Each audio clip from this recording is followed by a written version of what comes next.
नमस्कार दोस्तों, बीएस गुरु एजुकेशन में मैं भूपेंद्र सिंह एक बार फिर आपका हार्दिक स्वागत करता हूं। फ्रेंड्स, आज मैं आप लोगों के लिए 21 जनवरी के करंट अफेयर्स के साथ फिर हाजिर हूं। चलिए देखते हैं आज की न्यूज़। फ्रेंड्स, कृपया अपने फ्रेंड सर्कल में इसे लाइक और सब्सक्राइब कर दें। चलिए फ्रेंड्स, जो लोग नए आए हैं उसे लाइक कर दें और कृपया वीडियो में लास्ट तक बने रहें और सभी न्यूज़ को ध्यान से देखें और अपने एग्ज़ाम की दृष्टि से जिस भी एग्ज़ाम की आप तैयारी करते हैं उसके अनुसार नोट्स को प्रिपेयर करें। चलिए बढ़ते हैं न्यूज़ में पहली न्यूज़ की तरफ। फ्रेंड्स, पहली न्यूज़ है, आप जैसे कि इस मैप में देख पा रहे हैं, एक देश मॉरिशियस है जो कि आइलैंड है एक तरीके का। मॉरिशियस है ये, और आप इधर रियूनियन है, इधर आप देख रहे हैं ये इंडियन ओशन में है और इधर मिडागास्कर है। तो इस तरह करके ये स्टेट है। तो अभी इसकी ये न्यूज़ ये है कि भारत के प्रधानमंत्री और मॉरिशस सरकार के संयुक्त रूप से भारत के विकास समर्थन के हिस्से के रूप में मॉरिशस में भारतीय सहायता प्राप्त सामाजिक आवास इकाई परियोजना का उद्घाटन किया गया है। यानी मॉरिशस में सामाजिक आवास इकाइयों का भारत के द्वारा सहायता दे के जो सहायता दी गई है उससे उसे जो है उनका उद्घाटन किया गया है। तो चलिए बढ़ते हैं न्यूज़ में और आगे की तरफ। तो देखते हैं, इसका परिचय देखते हैं कि मई 2016 में भारत ने मॉरिशस को विशेष आर्थिक पैकेज यानी स्पेशल इकोनॉमिक पैकेज के रूप में 353 मिलियन अमेरिकी डॉलर 353 मिलियन अमेरिकी डॉलर का अनुदान दिया था, ताकि मॉरिशस द्वारा चिन्हित 5 प्राथमिकता वाली परियोजनाओं को निष्पादित किया जा सके। यह परियोजनाएं हैं जैसे मेट्रो एक्सप्रेस परियोजना, सर्वोच्च न्यायालय बिल्डिंग, सर्वोच्च न्यायालय के लिए बिल्डिंग, नया ईएनटी अस्पताल यानी आँख, नाक और कान। ईएनटी, ईएनटी का मतलब है आँख, नाक और कान के लिए एक अस्पताल। प्राथमिक स्कूल में बच्चों को डिजिटल टैबलेट, प्राथमिक स्कूलों को डिजिटल टैबलेट की आपूर्ति और सामाजिक आवास परियोजना के उद्घाटन के साथ ही एसईपी के तहत सभी हाई प्रोफाइल परियोजनाओं को लागू किया गया। तो इस प्रकार से आपने देखा कि यहाँ पर कई योजना है, जैसे मेट्रो परियोजना है, सर्वोच्च न्यायालय की बिल्डिंग है और एक अस्पताल है जो कि आँख नाक दांत का है, कान आँख कान नाक का है।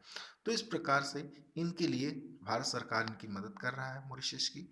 तो अन्य दो अन्य परियोजनाओं की जो भी आधारशिला रखी गई है, और जैसे कि अत्याधुनिक सिविल सर्विसेज कॉलेज का निर्माण भी किया जा रहा है। मॉरिशस के प्रधानमंत्री की भारत यात्रा के दौरान वर्ष 2017 में हस्ताक्षरित एक समझौते ज्ञापन के तहत इसे 4.74 मिलियन अमेरिकी डॉलर के अनुदान समर्थन के माध्यम से वित्त पोषित किया गया था। एक बार निर्माण हो जाने के बाद यह मॉरिशस के सिविल सेवकों को विभिन्न परीक्षण और कौशल विकास कार्यक्रमों को शुरू करने के लिए पूरी तरह सुसज्जित तथा कार्यात्मक सुविधा प्रदान करेगा।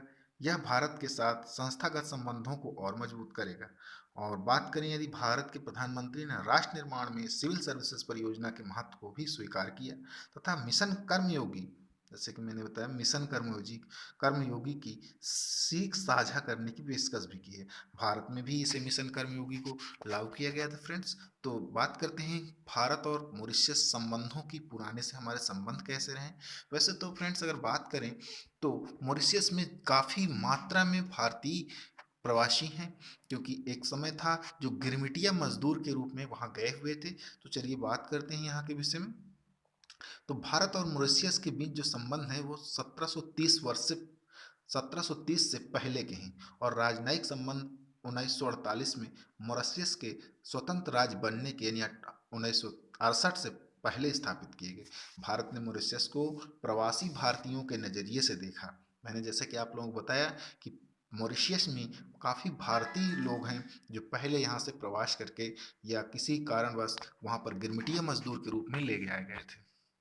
यह शायद स्वाभाविक था, क्योंकि भारतीय मूल के समुदाय इस द्वीप में एक महत्वपूर्ण बहुमत का गठन करते हैं। भारतीय मूल के लोग मॉरिशस की आबादी के लगभग 70% हैं। यानी 70% जो भारतीय हैं वहाँ पर भारतीय मूल के लोग हैं। यह प्रवासी भारतीय दिवस के रूप में भारत का एक महत्वपूर्ण भागीदार है, जो भारतीय डायस्पोरा से संबंधित मुद्दों के लिए एक मंच है। भारत के लिए अगर देखें महत्व की स्थिति तो क्या है इसकी, भू रणनीतिक अगर स्थिति की बात करें तो विगत कुछ वर्षों में भारत ने पश्चिमी हिंद महासागर के इस द्वीपीय देश को सामरिक दृष्टि से महत्व देना प्रारंभ किया है और 2015 में अपनी मॉरिशस यात्रा के दौरान प्रधानमंत्री ने महत्वाकांक्षी नीति सागर यानी security and growth for all Sagar की शुरुआत की। यह पिछले कई दशकों में भारत द्वारा हिंद महासागर में किया गया एक महत्वपूर्ण प्रयास था। 2015 में भारत और मॉरिशस ने एक समझौते पर हस्ताक्षर किए, जो भारत को मॉरिशस द्वीप पर सैन्य ठिकानों की स्थापना करने के मामले में बुनियादी ढांचे को विकसित करने की अनुमति देता है। तो फ्रेंड्स, इस तरह से मॉरिशस हमारे देश के लिए काफ़ी इंपॉर्टेंट रखता है, क्योंकि ये इंडियन ओशन में है, हिंद महासागर में है। फ्रेंड्स, जैसा कि आप लोगों को पता है कि जो चाइना अपनी पर्ल की नीति जो अपने पर्ल की नीति को अपना रहा है, उसमें आपने देखा कि जैसे कि पाकिस्तान में और उसी प्रकार श्रीलंका में हम्बनटोटा है, और इन सभी जो बंदरगाहों पर वो अपनी विकसित कर रहा है और भारत को घेर रहा है, तो पर्ल ऑफ स्ट्रिंग के माध्यम से वो घेरता जा रहा है। तो इस स्थिति को मजबूत करने के लिए भारत अपने आप को श्रीलंका, मॉरिशस जैसे देशों में अपने आप को मजबूत कर रहा है। तो इस प्रकार से भारत को इन इन सहयोगी देशों की सहायता करनी चाहिए, जिससे कि भारत को अपनी सुरक्षा के लिए इन देशों पर काफ़ी अच्छी तरह से मदद मिल सके। तो चलिए बढ़ते हैं अगली न्यूज़ की तरफ। 5 राज्यों में आगामी विधानसभा चुनावों से पहले चुनावी बॉन्ड यानी इलेक्टोरल बॉन्ड की 19वीं किस्त, जिसे नगद विकल्प के रूप में पेश किया जाता है, की बिक्री की गई। पिछले दिनों सर्वोच्च न्यायालय ने चुनावी बॉन्ड के जरिए राजनीतिक दलों को मिली धनराशि के दुरुपयोग पर आशंका जताई है। यह चुनावी फंडिंग में पारदर्शिता लाने और राजनीति के अपराधीकरण पर रोक लगाने हेतु भी इन बॉन्डों को पेश करने के मूल विचार को खंडित कर सकता है। चुनावी बॉन्ड के बारे में यदि जानें, चुनावी बॉन्ड बिना किसी अधिकतम सीमा के 1,000 रुपये से 10,000 रुपये, 1 लाख रुपये, 10 लाख रुपये और 1 करोड़ रुपये के गुणांकों में जारी किए जाते हैं। भारतीय स्टेट बैंक इन बॉन्डों को जारी करने और भुनाने के लिए अधिकृत बैंक है। ये बॉन्ड जारी करने की तारीख से 15 दिनों तक वैध रहते हैं। यह बॉन्ड इन्हें एक पंजीकृत राजनीतिक पार्टी के निर्दिष्ट खाते में प्रतिदेय होता है। बॉन्ड किसी भी व्यक्ति यानी जो भारत का नागरिक है द्वारा जनवरी, अप्रैल, जुलाई और अक्टूबर के महीने में प्रत्येक 10 दिनों की अवधि हेतु खरीदने के लिए उपलब्ध होते हैं, जैसे कि केंद्र सरकार द्वारा निर्दिष्ट किया गया है। तो इस प्रकार से एक व्यक्ति या तो अकेले या अन्य व्यक्तियों के साथ संयुक्त रूप से बॉन्ड खरीद सकता है। तो इस प्रकार से ये न्यूज़ थी। तो फ्रेंड्स, हमारे चुनाव इस समय 5 राज्यों में हो रहे हैं, तो जिसके लिए इलेक्टोरल बॉन्ड जो है आपके चुनावी बॉन्ड जो हैं चर्चा में हैं। तो बात करते हैं अगली न्यूज़ की तरफ। हाल ही में केंद्रीय मंत्रिमंडल ने भारतीय अक्षय ऊर्जा विकास एजेंसी यानी IREDA में 1,500 करोड़ रुपए के निवेश को मंजूरी दी है। इसे इरेडा यानी अक्षय ऊर्जा क्षेत्र को यानी 12,000 करोड़ रुपए उधार देने में सक्षम हो जाएगा। इससे पहले इरेडा द्वारा सतर्कता जागरूकता सप्ताह 2021 एक भाग के रूप में विसिल ब्लोअर पोर्टल लॉन्च किया गया था। IRDA के विषय में जानते हैं। यह भारत सरकार के नवीन एवं नवीकरणीय ऊर्जा मंत्रालय के प्रशासनिक नियंत्रण के अधीन कार्यरत एक मिनी रत्न श्रेणी 1 कंपनी है। इसका कार्य नवीन एवं नवीकरणीय ऊर्जा स्रोतों से संबंधित परियोजनाओं को प्रोत्साहित करना तथा विकास हेतु इन्हें वित्तीय सहायता प्रदान करना है। इसे कंपनी अधिनियम 1956 की धारा 4A के तहत सार्वजनिक वित्तीय संस्थान पब्लिक फाइनेंशियल इंस्टीट्यूशन के रूप में अधिसूचित किया गया। इसे भारतीय रिजर्व बैंक के नियमों के तहत गैर बैंकिंग वित्तीय कंपनी यानी नॉन बैंकिंग फाइनेंशियल कंपनी यानी एनबीएफसी के रूप में पंजीकृत किया गया है। इसे वर्ष 1987 में गैर बैंकिंग वित्तीय संस्था यानी एनबीएफसी के रूप में एक पब्लिक लिमिटेड कंपनी के तौर पर गठित किया गया था। तो इस प्रकार से फ्रेंड्स ये भारत सरकार के नवीन एवं नवीकरणीय ऊर्जा मंत्रालय के द्वारा है और ये नवीकरणीय नवी ऊर्जा के क्षेत्र में कार्य करता है। तो इस प्रकार से ये न्यूज़ आगे बढ़ते हैं। अगली न्यूज़ है राष्ट्रीय आपदा प्रतिक्रिया बल से। प्रतिवर्ष 19 जनवरी को राष्ट्रीय आपदा प्रतिक्रिया बल यानी एनडीआरएफ की स्थापना दिवस मनाया जाता है। आप जैसे कि देख रहे हैं कि राष्ट्रीय आपदा प्रतिक्रिया बल यानी NDRF national disaster relief fund force national disaster relief force की स्थापना दिवस मनाया जाता है। और इस वर्ष राष्ट्रीय आपदा प्रतिक्रिया बल ने अपना 17वां स्थापना दिवस मनाया। राष्ट्रीय आपदा प्रतिक्रिया बल एनडीआरएफ की स्थापना 2006 में आपदा प्रबंधन अधिनियम 2005 के तहत 6 बटालियनों के साथ की गई थी। वर्तमान में एनडीआरएफ में 12 बटालियन हैं, जिसने बीएसएफ, सीआरपीएफ से 3-3 तथा सीआईएसएफ, एसएसबी एवं आईटीबीपी के 2-2 बटालियन शामिल हैं एवं प्रत्येक बटालियन में 1149 सदस्य हैं। स्थापना के बाद से एनडीआरएफ ने अपनी कुशलता से देश तथा विदेश में प्रशंसा प्राप्त की। राष्ट्रीय आपदा प्रतिक्रिया बल प्राकृतिक व मानव निर्मित आपदा में त्वरित सहायता प्रदान करने, राहत व बचाव कार्यों में जुटी अलग अलग सुरक्षा एजेंसियों के बीच समन्वय स्थापित करने, आपदा क्षेत्र से लोगों को सुरक्षित बाहर निकालने एवं राहत सामग्री का वितरण करने आदि में महत्वपूर्ण भूमिका अदा करता है। पिछले कुछ वर्षों में एनडीआरएफ वैश्विक स्तर पर अग्रणी आपदा प्रबंधन बल के रूप में उभरा है। एनडीआरएफ का महानिदेशक एवं आईपीएस अधिकारी होता है। एक आईपीएस अधिकारी होता है। वर्तमान में आईपीएस अधिकारी एसएन प्रधान एनडीआरएफ के महानिदेशक हैं। तो इस प्रकार ये राष्ट्रीय आपदा प्रबंधन बल दिवस के रूप में मनाया जाने का 19 जनवरी को न्यूज़ थी। तो चलिए बढ़ते हैं। अगली न्यूज़ है TOI 2180b विशाल गैसीय ग्रह।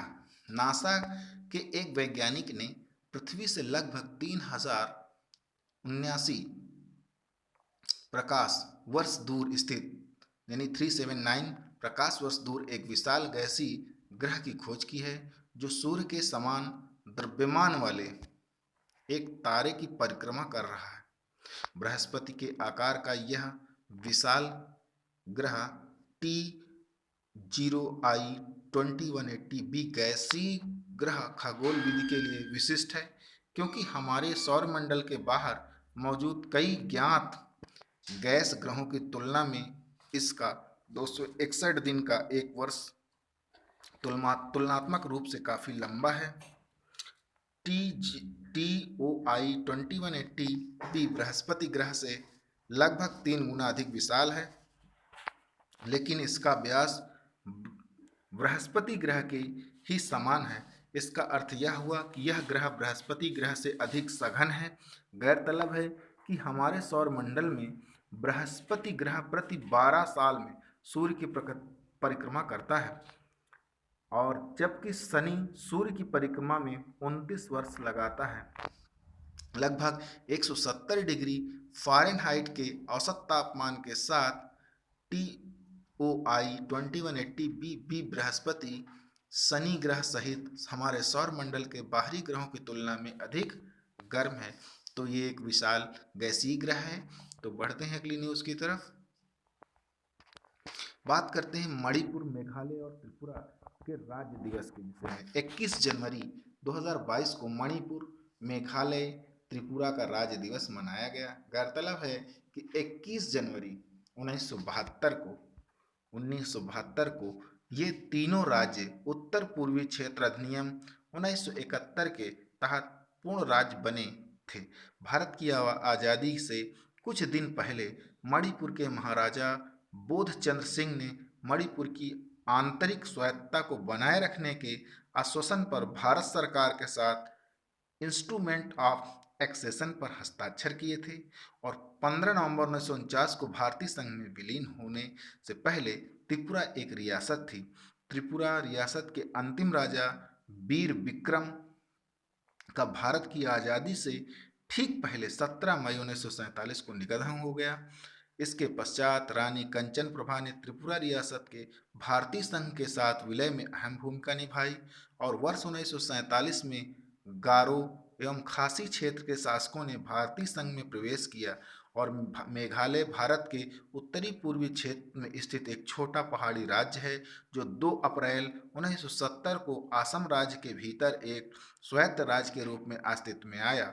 मेघालय राज्य में संयुक्त रूप से खासी एवं जैंतिया हिल्स और गारो हिल्स जिले शामिल थे।